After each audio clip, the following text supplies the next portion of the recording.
अस्सलामुअलैकुम, welcome to the United coaching classes our YouTube channel. आज हम ज्योमेट्री का स्टैंडर्ड 10th का चैप्टर वाइज वेटेज के बारे में थोड़ा सा पढ़ेंगे और चैप्टर नंबर 1 हम स्टार्ट करेंगे। तो topic wise weightage of marks standard 10 for mathematics part 2। Sir total 7 chapter है। Chapter number 1 similarity, chapter number 2 Pythagoras theorem, chapter number 3 circle, chapter number 4 geometric construction, chapter number 5 coordinate geometry, chapter number 6 trigonometry, chapter number 7 mensuration. Sir इसमें से अगर आप देखोगे तो sir total दो ऐसे topic है जो बहुत ही लेंदी है। पहला है सर्कल और उसके बाद आता है मेंसुरेशन। सर ये दो चैप्टर ऐसे हैं जो बहुत ही लेंदी है, इसमें एक्सरसाइज बहुत है और बड़े बड़े एक्सरसाइज है और इसके वेटेज भी बहुत ज़्यादा है।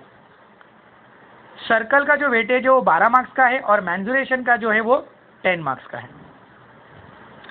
सबसे पहले चैप्टर है सिमिलैरिटी जो 10 मार्क का है, जो मार्क्स विथ ऑप्शन 10 मार्क का पूछा जाएगा। इजी चैप्टर है, प्रैक्टिस करोगे तो बहुत अच्छे से और बहुत आसान लगने लगेगा। दूसरा चैप्टर है पाइथागोरस थ्योरम जो 7 मार्क का आने वाला है, ये भी बहुत ही आसान चैप्टर है। फिर है चैप्टर नंबर 3 सर्कल जो 12 मार्क्स का है, जो बहुत ही ज़्यादा वेटेज है इसका और बहुत ही डिफिकल्ट है, तो इसके लिए बहुत ज़्यादा से ज़्यादा प्रैक्टिस करने की ज़रूरत है और बहुत लेंदी भी है चैप्टर। चैप्टर नंबर 4 जो ज्योमेट्रिक कंस्ट्रक्शन है जो 7 मार्क का आने वाला है, ये पूरा के पूरा चैप्टर जो है कंस्ट्रक्शन बेस्ड है, पूरा कंस्ट्रक्शन के ऊपर बेस्ड है ये चैप्टर। ये ईजी है बट कंस्ट्रक्शन के होने की वजह से ये थोड़ा सा डिफिकल्ट हो जाता है क्योंकि आंसर जो है वो करेक्ट नहीं आता है। पॉइंट वाइज जो राउंडर आप इस्तेमाल करते हो बराबर से नहीं होता, तो आपको इसमें प्रैक्टिस ज़्यादा करने की ज़रूरत है। चैप्टर नंबर 5 जो है वो कोऑर्डिनेट ज्योमेट्री है, ये भी 7 मार्क का है, ये भी थोड़ा सा लेंदी है। इसमें भी आपको प्रैक्टिस करने के लिए बहुत ज़रूरत है कि इसमें आंसर, इसमें जो क्वेश्चन है बहुत बड़े बड़े है, उसके आंसर्स जो है बहुत लेंदी है बट बहुत ईजी है। चैप्टर नंबर 6 जो ट्रिग्नोमेट्री जो 7 मार्क का, जो बच्चों लोग को बहुत ही डिफिकल्ट लगता है बट ये बहुत ही इंटरेस्टिंग है ट्रिग्नोमेट्री। और चैप्टर नंबर 7 जो मेंसुरेशन है जो 10 मार्क का आने वाला है, ये भी बहुत लेंदी है बट ये पूरा के पूरा फॉर्मूला बेस्ड है, तो फॉर्मूला याद रहेगा तो आपको सम करने को आसानी होगी। बट चैप्टर जो है वो थोड़ा सा लेंदी है और इसका वेटेज भी हाई है। तो हम बढ़ते हैं हमारे चैप्टर नंबर 1 सिमिलैरिटी की तरफ। आज हम थोड़ा सा इंट्रोडक्शन पार्ट करेंगे और नेक्स्ट वीडियो में हम पूरा एक्सरसाइज स्टार्ट करेंगे। तो सर चैप्टर नंबर 1 सिमिलैरिटी में हमको क्या क्या पढ़ना है? सबसे पहले हमको पढ़ना है कि ratio of areas of two triangle के बारे में, कि सर रेशियो फाइंड आउट करने का रहेगा हमको एरियाज ऑफ टू ट्राइंगल का। सर इसके बेस पे 3 प्रॉपर्टीज है और उस 3 प्रॉपर्टीज के बेस पे प्रैक्टिस सेट है।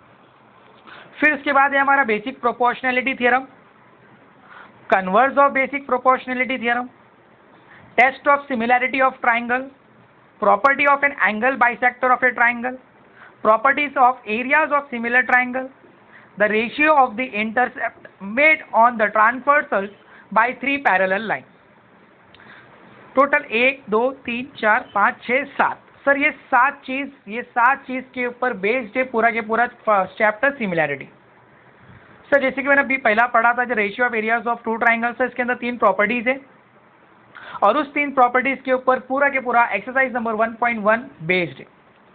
फिर बेसिक प्रोपोर्शनैलिटी थ्योरम और converse of basic proportionality theorem है। सर ये थ्योरम है और इस थ्योरम के बेस पे हमको पूरा एक्सरसाइज सॉल्व करने को आएगा। और properties of angle bisector of a triangle, इसी के ऊपर भी सर ये भी एक थ्योरम है, इसके बेस पे भी आपको क्वेश्चंस प्रॉब्लम सेट में और प्रैक्टिस सेट में आपको पूछा जाएगा। Properties of areas of similar triangle भी सेम वही चीज़ है। The ratio of the intercepted made on the transversal by 3 parallel line, ये भी एक तरह का थ्योरम है, इसके ऊपर भी आपको एक्सरसाइज में क्वेश्चंस पूछे जाएंगे। और फिर लास्ट में आता है test of similarities of triangle. Sir मैंने test of similarity of triangle को लास्ट में इसीलिए पढ़ा क्योंकि उसके अंदर सर 5 अलग अलग टेस्ट हैं जो हमने 8th स्टैंडर्ड में पढ़े हैं बट इसमें थोड़ा सा डिटेल में है और इसके बेस पे भी हमको एक्सरसाइज है। तो सर इसके प्रॉपर्टीज और जो थ्योरम है वो हमको याद करना बहुत ज़रूरी है। सिर्फ याद ही नहीं करना है, उसको बहुत ही अच्छी तरीके से हमको समझना है क्योंकि हमको उस प्रॉपर्टीज को हर प्रैक्टिस सेट में हमको उसको यूज करना है। तो सर 3 प्रॉपर्टीज है ratio of areas of 2 triangles का। तो सर वो तीनों प्रॉपर्टीज आपको याद करना है। तो मैंने इधर बहुत ही अच्छी तरीके से बाइफिकेशन करके लिखा हूँ, तो आप यहाँ से उसको प्रॉपर्टीज को याद कर सकते हो। बेसिक प्रोपोर्शनैलिटी थ्योरम, सर ये जो थ्योरम है, if a line parallel to a side of a triangle intersect the remaining side in 2 distinct point then the line divides the sides in the same proportion. तो sir ये भी जो theorem है वो भी आपको याद करना है। Converse of basic proportionality theorem का जो स्टेटमेंट है, ये स्टेटमेंट भी आपको याद करना है। इन शॉर्ट बोलने का मतलब मेरा ये है कि आपको सारे प्रॉपर्टीज और थ्योरम बाय हार्ट होना बहुत ज़रूरी है, क्योंकि ज्योमेट्री में यही थ्योरम और यही प्रॉपर्टीज हमको बार बार प्रैक्टिस सेट में लिखना होता है।